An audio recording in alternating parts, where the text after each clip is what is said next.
Hey, what's up, everybody? My name's Troy Devlin. I'm a Kripalu Mindful Outdoor Guide, and I'm an integrative nutrition health coach specializing in weight loss. And today, I'm here to talk about ancestral practices. And what I mean by that are activities like hunting, fishing, archery, even sitting around a campfire, woodworking, perhaps. Okay, activities that we used to do basically before we all had smartphones and tablets. Okay, ancestral practices, we could call them.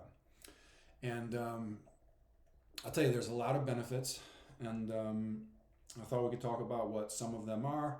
And you might be thinking to yourself, well, what the heck does this have to do with weight loss or fitness? And as a coach, I'm a believer in crowding out the things that don't serve us with things that do. And if you're looking to lose weight, one of the things that probably doesn't serve you is certain foods and consuming food for reasons other than hunger, right? Eating because you're bored or whatever. We're going to crowd that out, and we're going to crowd it out with some ancestral practices. Now, as a Kripalu Mindful Outdoor Guide, I have training in making an introduction between people and nature, all right, and doing so in such a way that facilitates an experience. I'm not going to say that it's a good experience because many people go to nature to heal from trauma.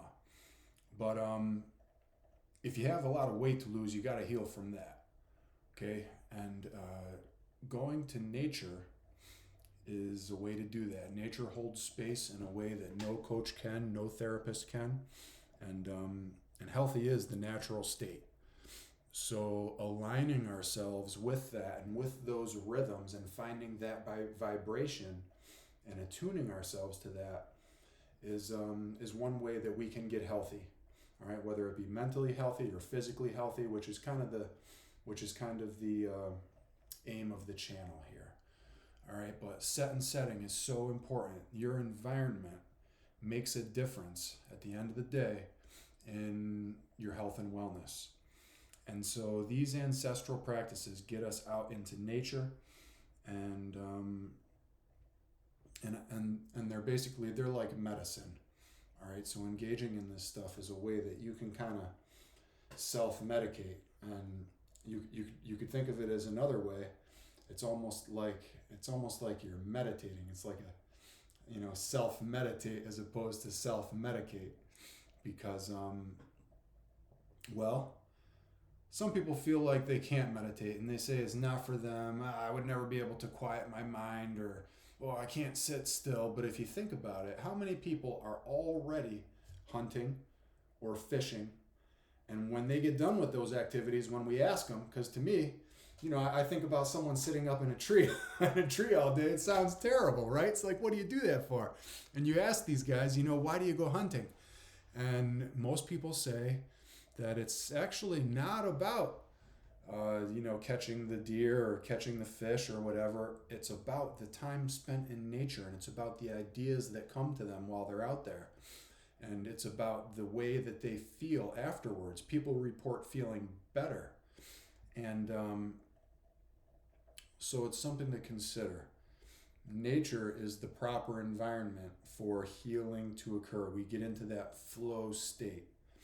So whatever your thing is, whatever it is that you're working on, connecting with nature is going to help you work on that thing. Quick story. A long time ago, 20, 30 years ago now, my thing was trying to meet young ladies, right? Trying to get dates. And what I noticed was that when I would try to force that, when I would literally, try to chase the girls around, be calling them and sweating them and trying to run into them here and there, whatever, I would have very little success that way, right? It's almost like trying to pet a cat, and it knows that you're trying to pet it, so you try to pet the cat and it runs away from you. But when you're not paying attention to the cat, the thing comes over and gets on your lap. Well, I found that when I would go fishing, right?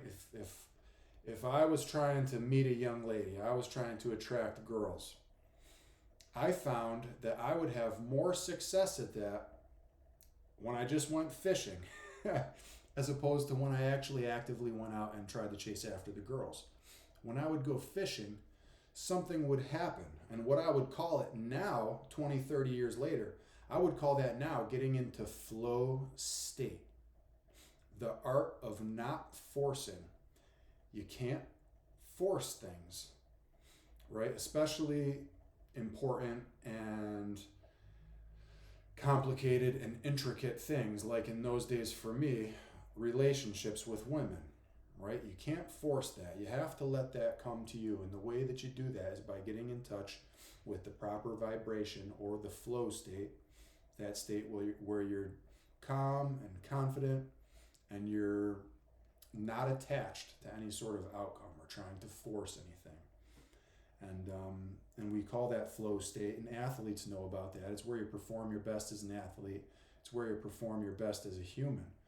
And my take on why so many people like to get out and get in touch with nature and go up in a tree stand or go out on the boat and go fishing is that it's getting them in touch with that flow state. And that's when you feel good. That's when you heal. That's when ideas come to you.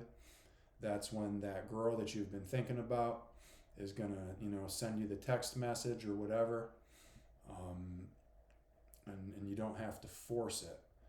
So again, the call to action here would be to consider partaking in some type of ancestral practice, and it's kind of as a gateway to meditation, right? Because meditation isn't for everyone, sitting there for however long and emptying your mind or focusing on your breath or noticing your thoughts or however it is that you do that or however it is that you think of that phrase, meditation.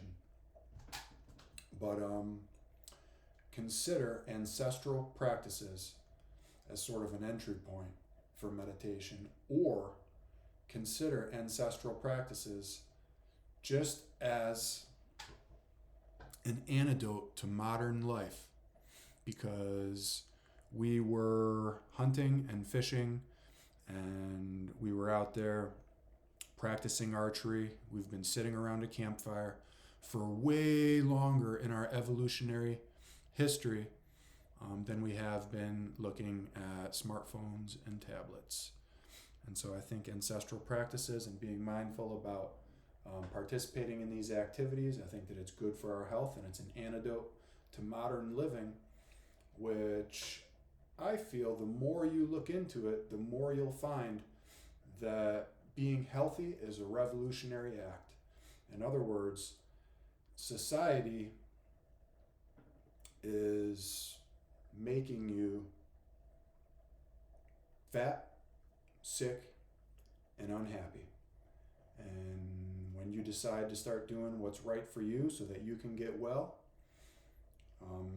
you're going to be coming up against some forces in society, and you're going to have to make some choices. But hey, I support you. I think you guys are great. I'm your biggest fan, and I want you to take your power back, because you deserve to be happy and you deserve to live in a body that you like. And it's well within your reach to be able to do that. So I thank you for watching the video. I'm on your team. It would help me out a lot if you would subscribe, tell your friends about me, and I look forward to seeing you soon. Thank you.